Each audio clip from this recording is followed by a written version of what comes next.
Rebonjour à tous les trois. Merci d'être avec moi ce matin. Aurélien, vous êtes là. David, vous êtes là. Et Christophe, vous êtes là.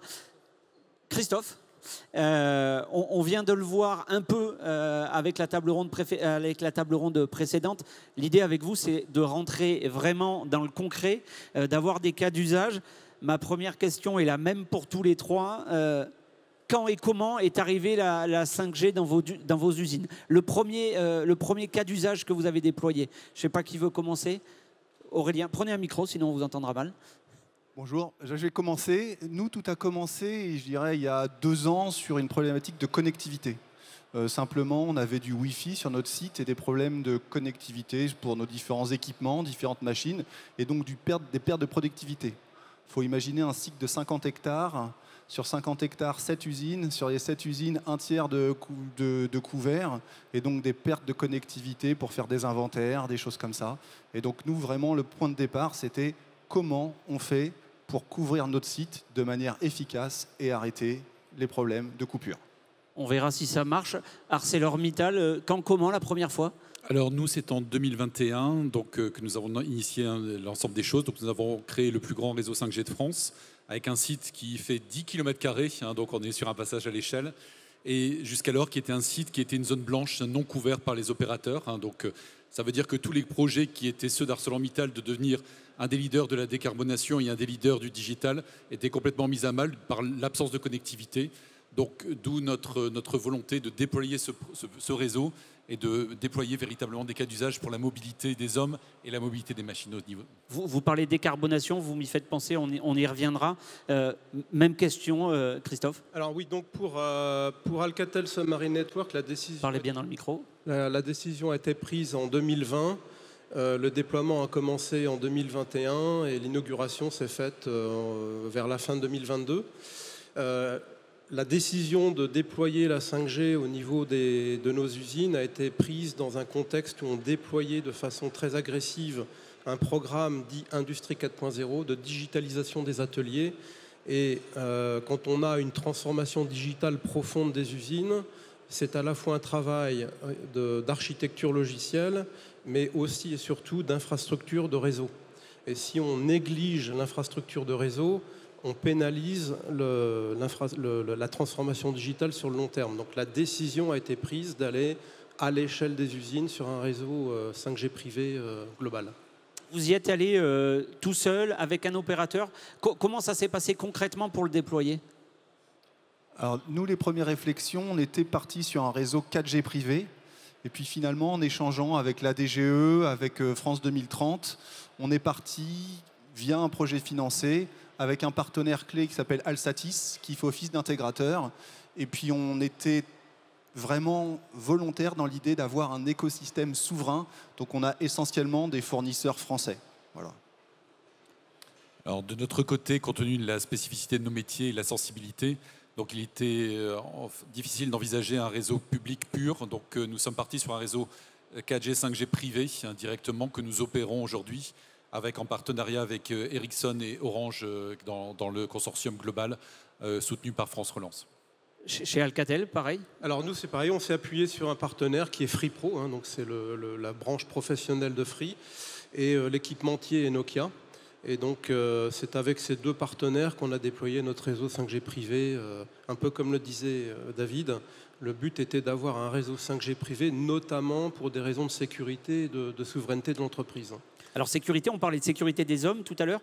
C'est sécurité des hommes ou c'est sécurité des données pour vous? Je parle de la sécurité des données, de la sécurité du transport des données et de la gestion du réseau. C'est-à-dire qu'un réseau 5G privé, comme son nom l'indique, il est géré par l'entreprise, éventuellement avec un partenaire, mais il appartient à l'entreprise. Le cœur de réseau est dans l'entreprise, les cartes SIM appartiennent à l'entreprise, les fréquences ne sont utilisées que par l'entreprise et par personne d'autre. Donc quand vous dites les cartes SIM sont à l'entreprise, vous les installez dans les appareils qui sont équipés, qui équipent l'usine. Voilà, et moi, si je passe avec mon Samsung ou mon iPhone 5G, ça marchera pas. J'ai aucune chance de me connecter. La sécurité, c'est un élément. La sécurité des données, c'est un élément. J'imagine que vous regardez avec beaucoup d'attention. Alors c'est aujourd'hui un incontournable parce que c'est ce qui nous permettra de nous différencier. on va souvent chercher dans les données ces gains de productivité en tant qu'industriel. Et donc il est essentiel pour nous qu'elles soient protégées, qu'on puisse les traiter par nous-mêmes et qu'effectivement on ne soit pas dépendant d'autres personnes, d'autres fréquences. Donc cette notion de sécurité de la donnée est importante. Je rebondis quand même sur le commentaire de la sécurité. La couverture 5G peut amener aussi des éléments de sécurité pour les personnes.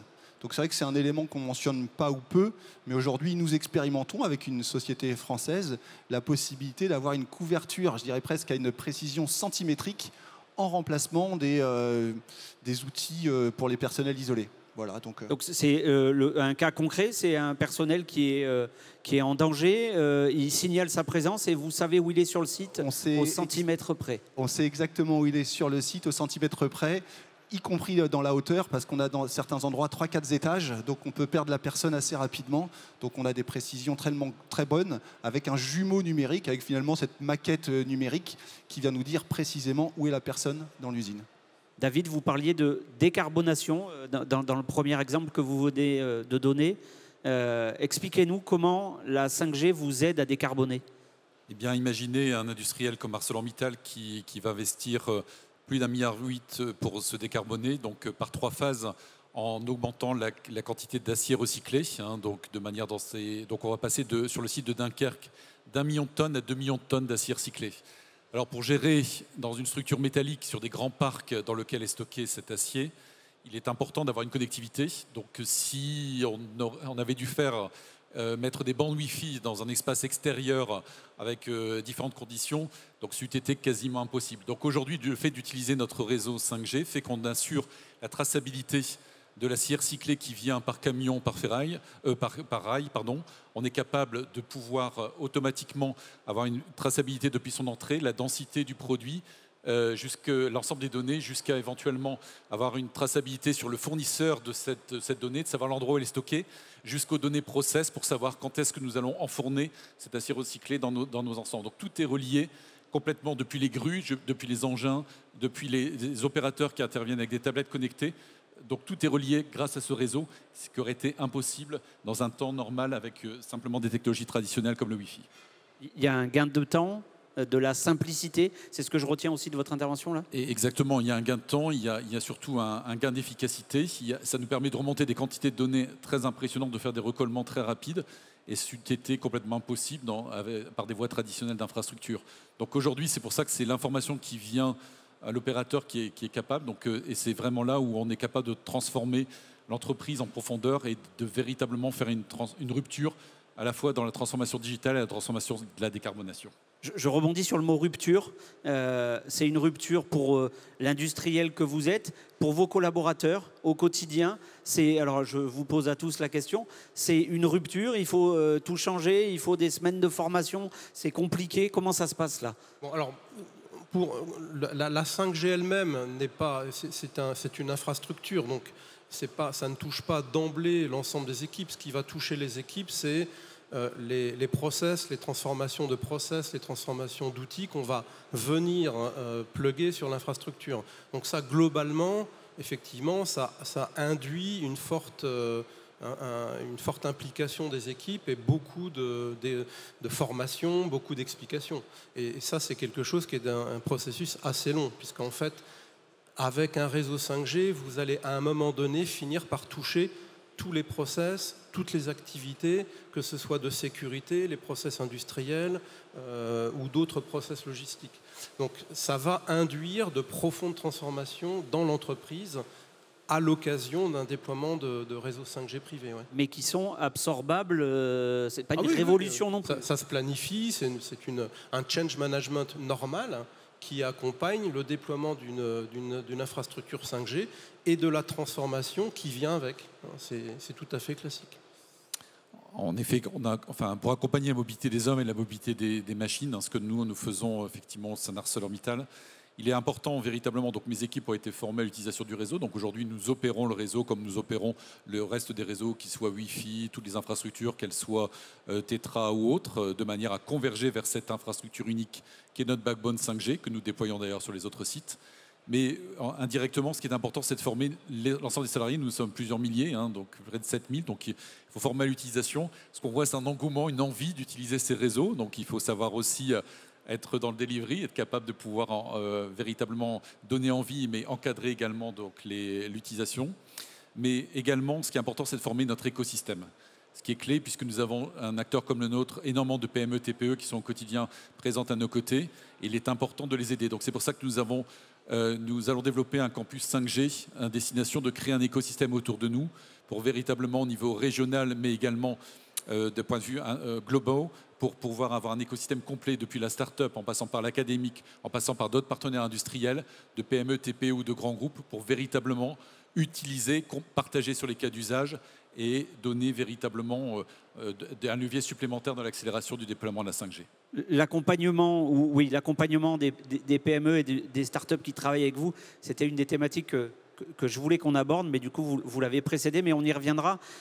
Je voulais voir peut-être, avant qu'on parle de l'écosystème que vous embarquez avec vous, en termes de résultats concrets, entre ce qu'annonce l'opérateur, vous allez obtenir des gains X, Y, et la réalité, est-ce qu'avec le petit recul que vous avez, on se dit les choses? Est-ce qu'on y est? Est-ce qu'on n'y est pas? Est-ce qu'on est au-delà des attentes?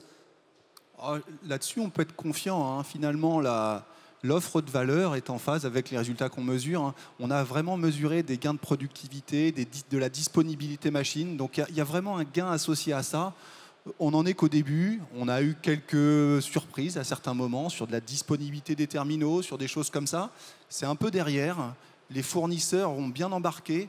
C'est-à-dire qu'aujourd'hui, on a de la connectivité Wi-Fi plus 5G. Donc finalement, ça fonctionne bien. Et honnêtement, pour un industriel, les gains de productivité sont en rendez-vous. On en parlera peut-être un petit peu à la fin sur le cas d'usage un petit peu... Allez-y, c'est le moment.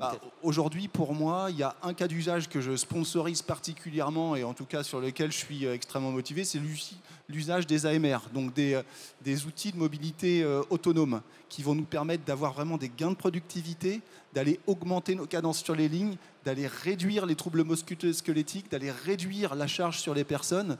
Et honnêtement, c'est que des éléments qui s'additionnent les uns avec les autres.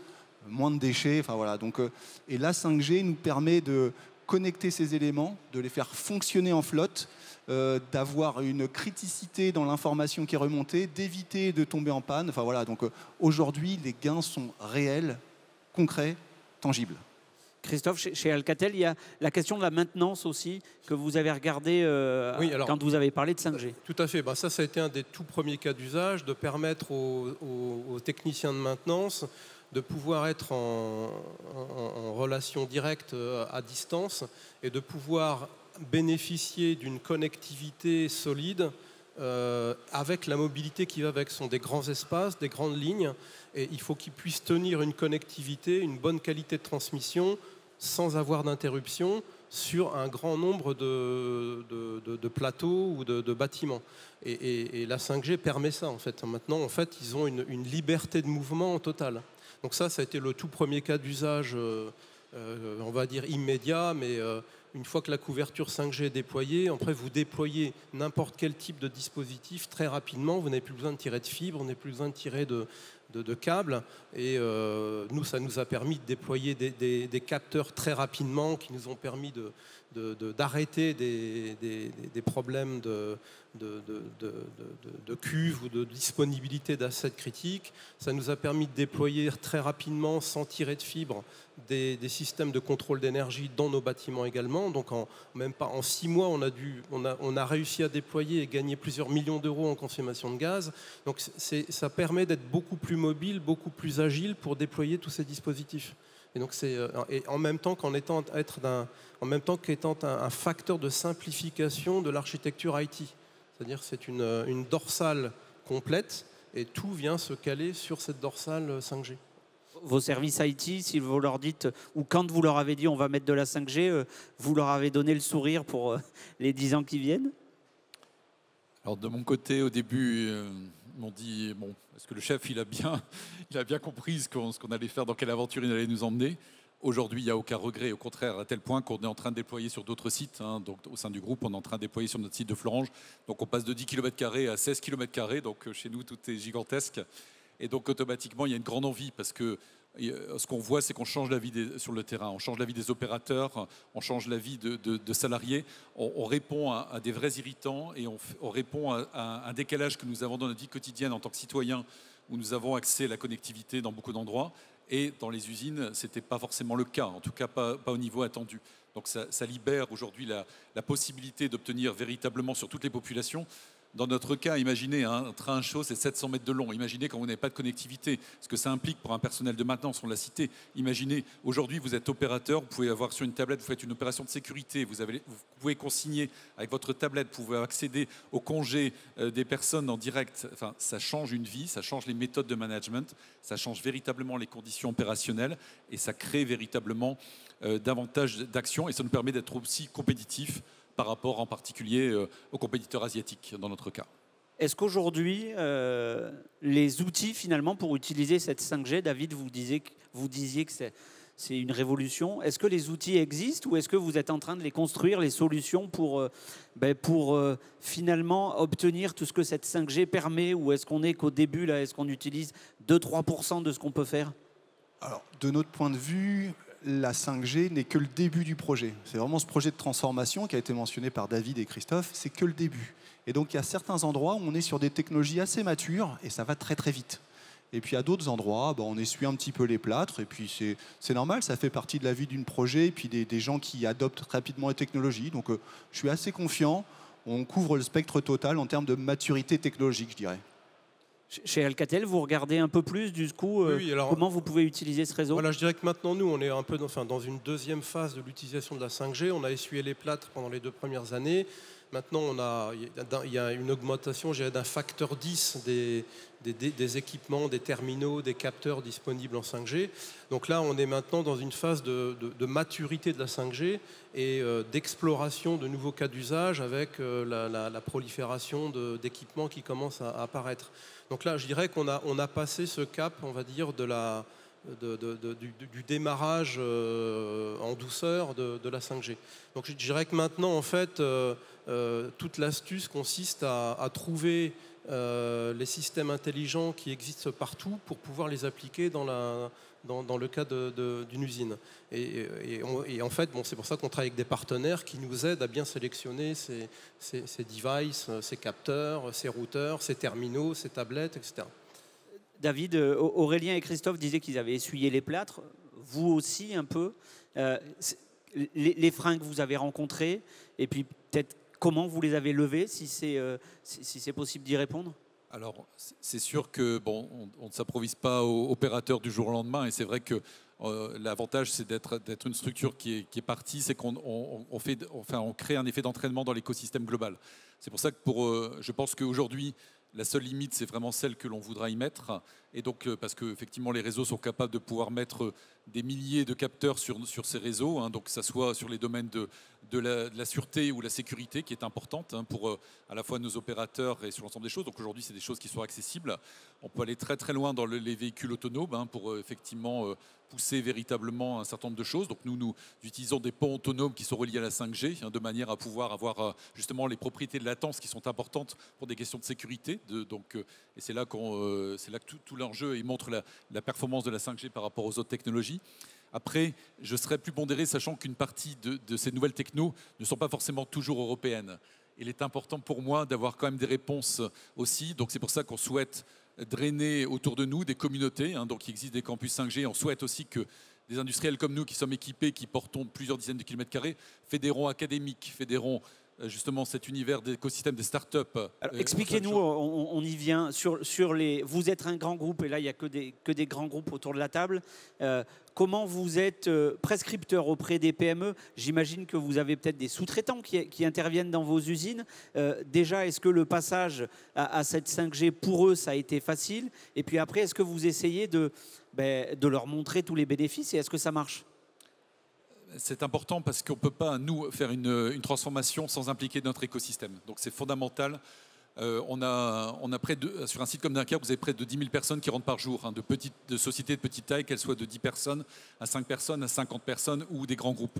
Donc il est fondamental de les impliquer complètement. Donc c'est pour ça qu'on les forme, on les accompagne. Donc d'où la création d'un campus dans lequel on souhaite que véritablement les gens sont dans le partage, ne réinventent pas des technologies qui soient disponibles, mais utilisent ce qui est présent pour tirer immédiatement les bénéfices des actions. Et donc c'est pour ça qu'il faut former, accompagner, quel que soit notre écosystème, et justement permettre à des acteurs de différentes natures de construire autour de nous, de pouvoir mettre à disposition des applicatifs, qui ne soient pas uniquement américains ou d'autres continents.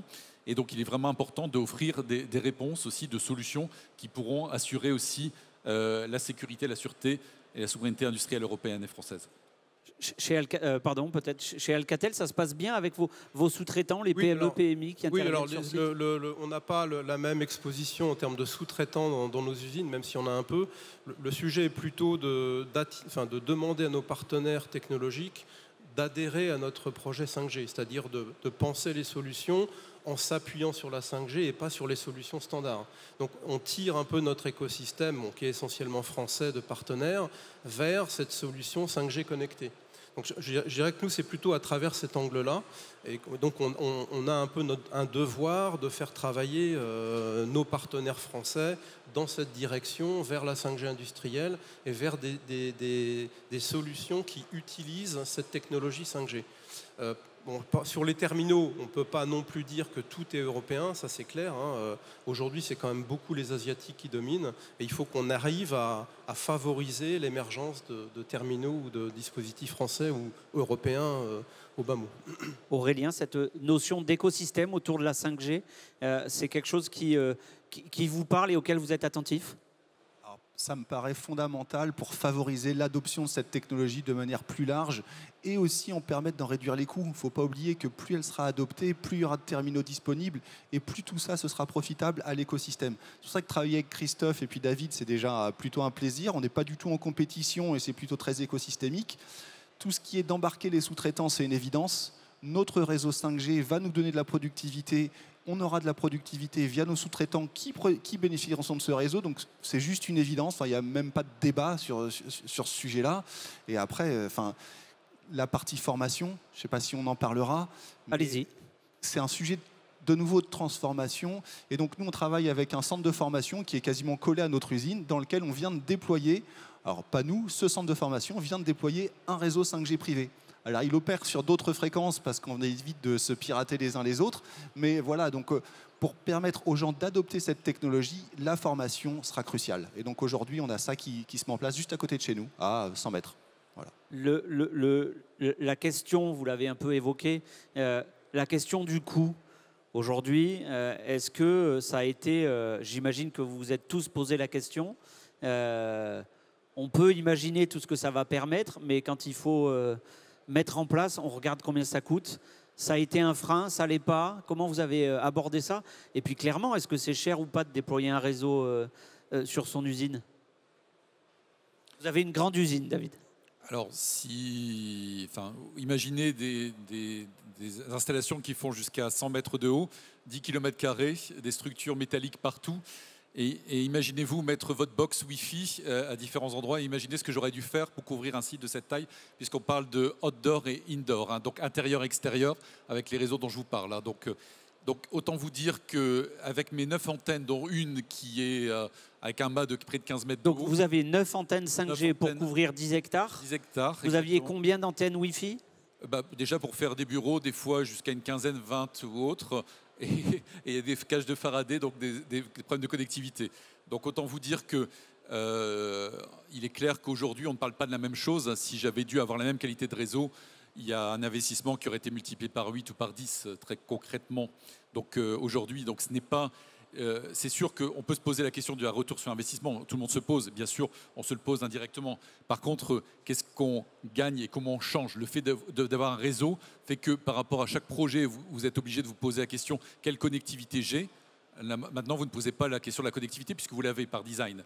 Donc votre projet, effectivement, utilise votre réseau et vous génère de la valeur immédiatement. Christophe, je vois que vous il faut bien comprendre. Alors, le cas de David, c'est encore un cas un peu spécial. Parce que gigantesque. C'est des systèmes gigantesques, pardon. Donc, dans une usine un peu comme la nôtre, c'est quand même plus petit, même si ça fait 160 000 m². Quand on déploie un réseau 5G privé, consciencieusement, sur l'ensemble du campus, il est là pour 7 à 10 ans. C'est-à-dire qu'il il est là, il est installé, il est solide, il est robuste, il est performant, il n'est perturbé par aucune autre fréquence qui utiliserait, enfin aucun autre système qui utiliserait les mêmes fréquences. Ensuite, tout ce que vous allez déployer sur votre réseau, c'est, je dirais, l'infrastructure n'est plus le problème. Donc, si vous voulez, c'est un asset à long terme. Et un réseau cellulaire de type 5G privé, c'est radicalement différent d'une collection d'antennes Wi-Fi qu'on essaye de mettre ici ou là au gré des difficultés de connectivité. Donc, ce sont deux animaux différents. Hein. Donc, la question du coût disparaît assez rapidement, finalement. On ne s'est même pas posé la question du coût. Si vous vous êtes posé la question du coût chez Acom? Par chance, on ne s'est pas posé que cette question. Si on s'était posé que cette question, on serait resté sûrement sur un réseau 4G privé. Après, on a voulu voir plus loin, on a voulu se dire effectivement, on va les installer pour longtemps. La 5G vient d'arriver finalement, on parle déjà de 6G, d'accord, mais commençons déjà par la 5G. Donc en fait, l'aspect coût a été assez vite botté en touche en se disant on va regarder quand même un petit peu plus loin avec des cas d'usage bien plus nombreux. Et après, de manière très pragmatique, on reste des industriels. Hein. Chaque nouveau cas d'usage est en général associé à un ROI. La connectivité 5G, c'est l'essentiel du coût qu'on fait porter à l'infrastructure du site. C'est le point de départ. À la limite, maintenant, le débat il est évacué sur cette partie-là. Et là, on est vraiment, c'est quels sont les cas d'usage qu'on déploie. Certains cas d'usage, c'est très peu onéreux. Hein. C'est quelques milliers d'euros, voire quelques dizaines de milliers d'euros. Quand on parle d'AMR, on est quelques centaines de milliers d'euros, voire on parle de millions d'euros si vraiment on était très gourmand. Donc voilà, donc après, c'est la 5G, c'est le point de départ. Les cas d'usage auront des ROI. Ça, par contre, il n'y aura pas de débat. Si on essaye de se projeter, là, il nous reste 4 minutes. Si on essaye de se projeter un peu, alors David, je me tourne vers vous. Le futur, vous, c'est une usine à Dunkerque et elle est 5G native? Elle est 5G native. Ça veut dire quoi? Ça change quoi? Ça change tout, parce que ça veut dire que dès le départ, cette usine bénéficie ça veut dire qu'une usine made in France arrive avec un niveau de technologie qui répond au même niveau que les usines asiatiques. Donc, c'est-à-dire que cette usine, elle est digitale par essence, donc elle est équipée, donc c'est-à-dire qu'on aura des ponts automatiques immédiatement, une connectivité pour l'ensemble des opérateurs, les données qui remonteront directement, donc ça sera une plus grande facilité pour permettre justement le ramp-up, la création de cette usine. C'est une usine qui a pour vocation à créer les rotors des moteurs des véhicules électriques. Vous savez que autour du Dunkerquois, il y a effectivement cette dynamique autour de la batterie. Mais pour que les véhicules électriques fonctionnent, il faut un moteur. Donc cette usine va faire 200 000 tonnes de ce qu'on appelle d'acier électrique qui va faire. Donc c'est aussi un choix de différenciation qui fait que cette usine, on a la chance de l'avoir en France. C'est une décision d'investissement majeur au niveau du groupe ArcelorMittal. Et donc c'est une opportunité importante dès le départ de faire que cette usine qui va durer quelques décennies, soit performante depuis le départ, bénéficie de nouveaux systèmes informatiques, nouveaux systèmes de data, nouveaux systèmes cybersécurisés aussi, ce qui est important. Et effectivement, et ça permet une autre manière de travailler pour l'ensemble des opérateurs qui déjà, dès aujourd'hui, peuvent se projeter dans l'usine telle qu'elle va apparaître et qu'elle va ouvrir ses portes d'ici quelques mois. Christophe, sans révéler de secret, mais chez vous, c'est pareil. Aujourd'hui, on n'imagine plus une usine, un site sans 5G privé. Non. En fait, maintenant, on a déployé dans nos usines, pas uniquement à Calais, mais en Angleterre aussi, la 5G. Donc, c'est un acquis. C'est fondamentalement maintenant ce qu'on trouve dans nos usines. Ça n'est plus remis en cause, entre guillemets. Encore une fois, quand on fait un investissement comme ça, on est sur un cycle télécom de 7 à 10 ans. Donc, on est tranquille pour voir venir la transformation industrie 4.0. N'oublions pas qu'à mon avis, aujourd'hui, on ne connaît le cas d'usage que 10% de ces cas d'usage. La partie cachée de l'iceberg, c'est ce qu'on va imaginer dans les mois, les années à venir et qui devront avoir un réseau prêt à les accueillir tout de suite. Donc quand on a, comme David, une usine 5G native, ça veut dire qu'on respire partout une connectivité sans fil à très haute performance, dans les moindres recoins, avec une interface radio très robuste et qui a caché dans le cœur de réseau un système nerveux qui a été taillé pour l'industrie. Et donc ça donne des perspectives sur le long terme. Et c'est fondamental pour appuyer une transformation digitale présente et à venir. C'est ça mon message. Aurélien, pareil, le message, ça pourrait être de dire l'avenir, il est finalement à inventer avec cette 5G industrielle. Exactement, il y a toute une partie de l'avenir qui est encore à inventer. Effectivement, sur les cas d'usage, là on va tomber sur les cas d'usage d'industriels, des cas d'usage métiers. Chacun va avoir ses problématiques. On n'a pas parlé de colorimétrie, mais il y a pas mal de choses qu'on retrouve ici. En fait, finalement, la 5G vient connecter une grande partie de ces éléments. Ce n'est que finalement un tuyau, une tuyauterie à côté de l'électricité et de l'eau. Finalement, cette 5G, elle est devenue incontournable. Donc l'avenir est plutôt prometteur. Il nous reste 35 secondes. En 2 phrases chacun, s'il y a encore des indécis là pour au moins aller se renseigner, comment vous pourriez les convaincre? David? Je dirais que ce qui réunit un industriel, c'est d'abord des valeurs, c'est un certain nombre de choses, et c'est se dire que nous avons des salariés. Quand on voit la satisfaction que les salariés ont aujourd'hui d'être fiers de leur entreprise, d'être fiers de pouvoir travailler dans des conditions, etc., ça n'a pas de prix. Et ça mérite véritablement, quand on parle de réindustrialisation, de travailler sur l'ensemble de la satisfaction et ce qu'on peut apporter de bien pour nos salariés pour générer de la valeur. Aurélien, en 2 mots. Allez-y. Au-delà de la 5G, c'est un projet d'entreprise qui fait converger les équipes et qui tirera l'ensemble de votre entreprise vers le haut. Donc allez-y. Christophe, pour terminer. Il se passera dans l'usine ce qui s'est passé sur les réseaux publics. Plus personne n'utilise le réseau fixe, tout le monde utilise son portable. Ça sera la même chose dans les entreprises. Christophe, David, Aurélien, un grand merci. On a juste dépassé le temps. Merci à vous de nous avoir écoutés.